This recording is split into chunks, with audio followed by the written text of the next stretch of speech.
after the next switch, a compass needle that would have pointed north will point south. And here's another diagram. And there are the magnetic field, the North Pole, and the South Pole. So Earth is magnetic. That makes sense since its core is made of iron, which is a metal. This is how a compass works. It points to Earth's magnetic North Pole. I also noticed from the picture and caption that meteors seldom land on Earth. As I read the next 2 pages, I want you to keep in mind, and I want you to think, what does the map add to the information that I'm going to read in paragraph 12 and in paragraph 13? So here we go. Page 444. The big truth. Dividing time. Earth is divided into 24 standard time zones. Each time zone is 1 hour ahead of the zone to the west of it. For example, say it is 12 p.m. in Anchorage, Alaska. At that same moment, it is 1 p.m. in Los Angeles, California. Most areas have adopted these standard time zones, but there are some exceptions. China crosses 3 standard time zones, but the country decided to have only 1 time zone. Some regions divide time zones by half hours. Iran, Newfoundland, in Canada, and parts of Australia are examples. And if you look here, there is another vocabulary word, adopted, which means started to use a selected idea or method. So with your highlighter, find the word adopted in paragraph 13 and highlight it. That's right, it is in the first sentence right here, adopted. Go ahead and highlight it. So here, this graphic organizer is the map.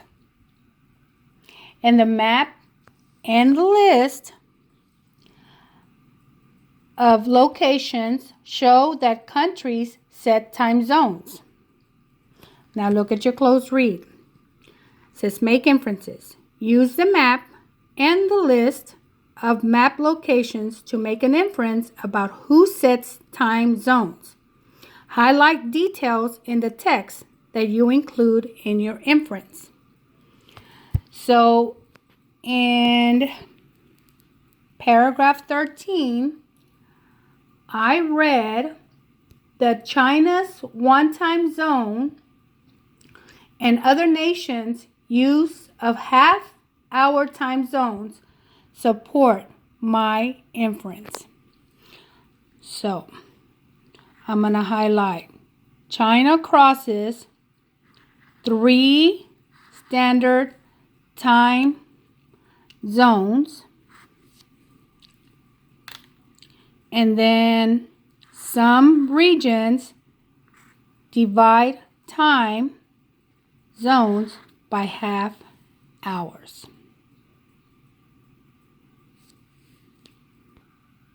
Now we are on page 446. Mission Earth. Technology has come a long way since the days of ancient astronomy. Satellites create detailed images of Earth from space. Probes deep inside the Earth and in the ocean monitor the health of the planet. Global Positioning System, or GPS, satellites allow us to navigate the planet without having to study the stars. Now scientists can spot problems and react quickly to natural disasters. This helps reduce the devastation the event could cause. A GPS satellite completes 1 orbit around Earth every 12 hours. This section tells how technology helps us understand Earth. The picture and part of the text give information about GPS satellites. What else have you read or do you know about GPS? Now look at the close read. It says vocabulary and context. Context clues are words and sentences around an unfamiliar word that help readers understand the word.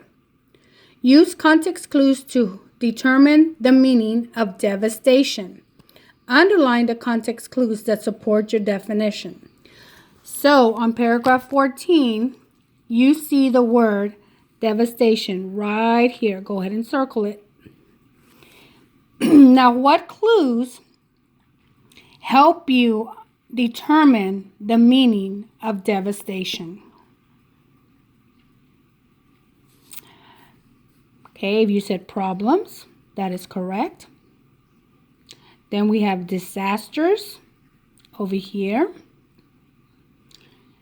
And then events could cause. Those are the clues that help me determine the meaning of devastation. Make sure and underline them. Okay, now go to page 447.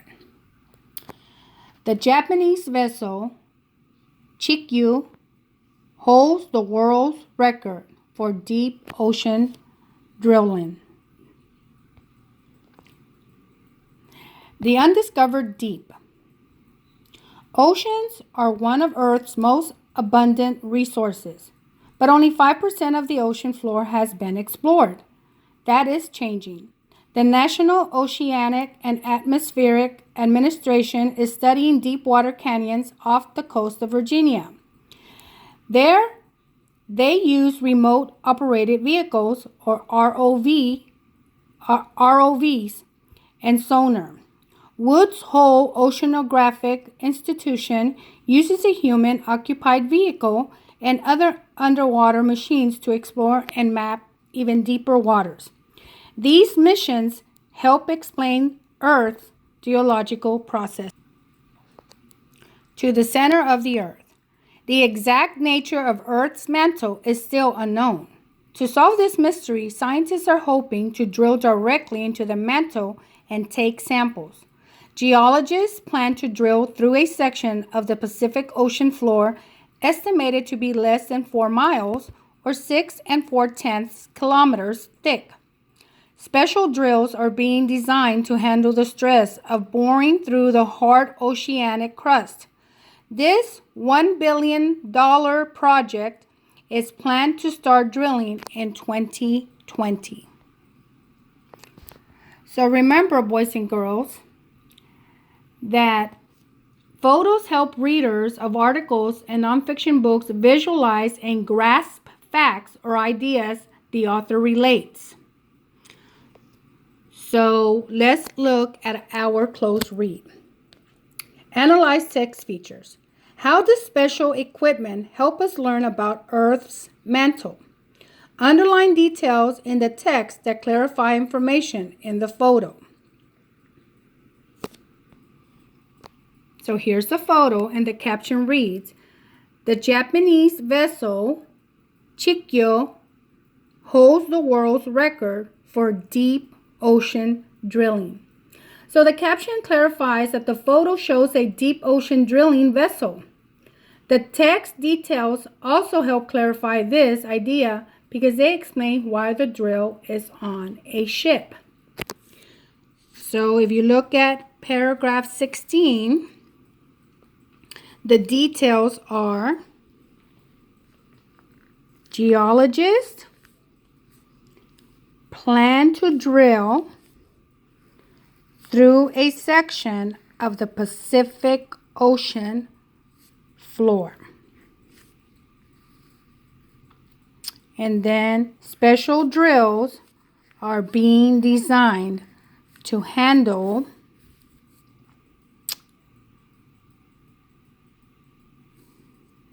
the stress. And if you notice, there is a vocabulary word, abundant, plentiful, commonly occurring. So find it in your text. It's on paragraph 15 and highlight it right here. Abundant. Okay, now we are on page 448. Mount Erebus is so popular it has its own Facebook page. A scientist uses specialized equipment to study the crater at Mount Erebus, exploring Earth's mantle through volcanoes. Antarctica's Mount Erebus is one of Earth's most unusual volcanoes. It is largely covered in ice, but it contains a lake of molten hot lava deep inside its crater. Scientists at the McMurdo Station Research Facility analyzed the gas and lava produced by Mount Erebus. The data helps explain how and why volcanoes erupt. It can also tell us a lot about the mantle's chemical composition. Destination space. Human-made satellites also help us study Earth. The Aqua satellite was launched in 2002. Aqua uses microwave technology to see through clouds and monitor Earth's water cycle. For example, water and ice from melting polar caps could shift ocean currents. Weather would change, and Earth's temperatures could plunge. Other satellites look for activity signaling earthquakes, tsunamis, or other natural disasters. Satellites can track storms or changes in Earth's climate. On this page, we also have another vocabulary word, molted. Melted, hot enough to be in liquid form. So go to your text and find the word molted and highlight it. And it is in paragraph 17. Molten. Go ahead and highlight it. Now look at your close read. It says analyze text features. Underline details in the text feature that help you understand how scientists study Earth. And if you look, boys and girls, there are two captions and a picture. We have Mount Erebus is so popular it has its own Facebook page. And then the caption at the bottom, a scientist uses specialized equipment to study the crater of Mount Erebus. So which detail helps you understand how scientists study Earth? Go ahead and underline it. If you said the caption at the bottom, you are correct. Go ahead and underline it. A scientist uses specialized equipment to study the crater at Mount Erebus. So the caption explains that scientists use specialized technology to study the Earth. Now we are on the last page, 449.